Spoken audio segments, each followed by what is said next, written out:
Hello, let me introduce myself. My name is Rizka Tia Ananda. My NPM is 2441165.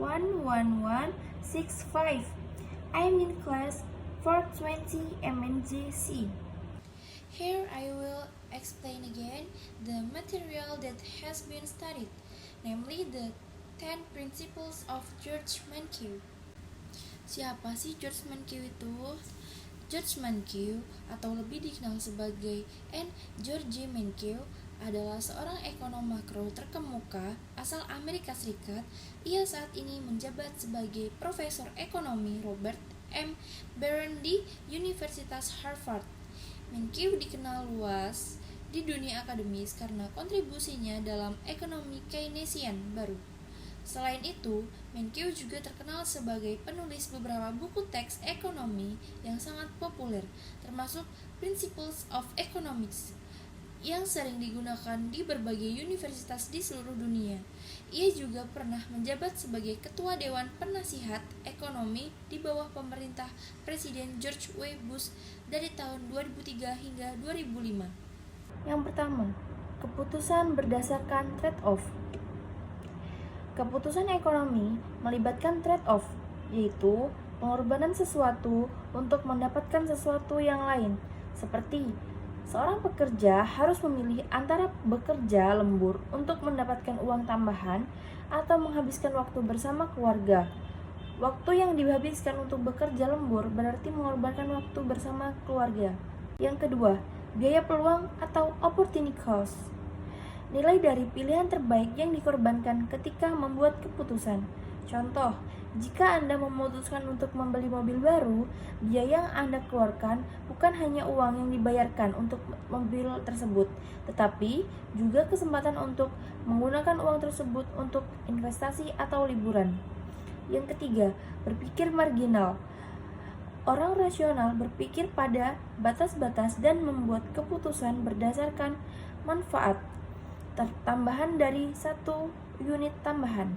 Contoh, seorang petani akan memutuskan untuk menanam 1 hektar tambahan jagung hanya jika keuntungan dari menjual jagung tersebut lebih besar daripada biaya tambahannya. Yang keempat, insentif. Orang merespons insentif, baik itu keuntungan atau pengurangan biaya. Contoh, jika toko memberikan diskon besar untuk produk tertentu, lebih banyak konsumen akan tertarik untuk membeli produk tersebut karena harganya lebih murah. Yang kelima, perdagangan menguntungkan semua pihak. Perdagangan memungkinkan orang untuk mengkhususkan diri dalam apa yang mereka lakukan terbaik dan menikmati berbagai barang dan jasa. Contoh, Jepang mengekspor mobil ke berbagai negara dan mengimpor bahan baku seperti minyak. Kedua belah pihak mendapatkan keuntungan dari perdagangan ini karena mereka dapat memperoleh barang yang tidak diproduksi secara efisien di dalam negeri. Yang keenam, pasar sebagai pengatur kegiatan ekonomi. Pasar biasanya merupakan cara yang baik untuk mengorganisir kegiatan ekonomi. Contoh, pasar petani memungkinkan petani lokal untuk menjual produk mereka langsung kepada konsumen. Sementara konsumen dapat membeli produk segar dengan harga yang lebih murah. Yang ketujuh, peran pemerintah. Pemerintah dapat memperbaiki hasil pasar jika terjadi kegagalan pasar untuk mencapai distribusi yang lebih adil. Contoh, pemerintah dapat memberikan subsidi untuk pendidikan sehingga lebih banyak orang dapat mengakses pendidikan tinggi dan meningkatkan kualitas tenaga kerja.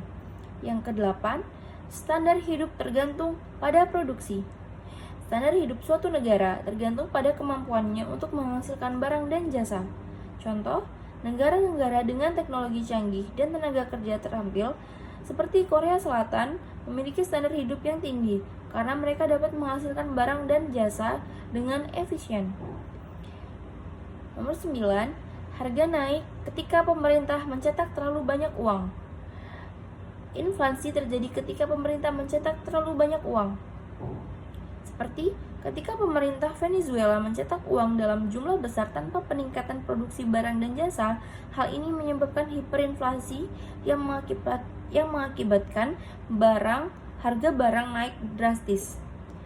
Nomor 10, masyarakat menghadapi trade-off jangka pendek antara inflasi dan pengangguran. Ada trade-off jangka pendek antara inflasi dan pengangguran yang dapat dimanfaatkan oleh kebijakan ekonomi. Contoh, selama resesi, pemerintah mungkin menurunkan suku bunga untuk mendorong investasi dan mengurangi pengangguran, tetapi ini bisa menyebabkan inflasi meningkat dalam jangka pendek. Terima kasih.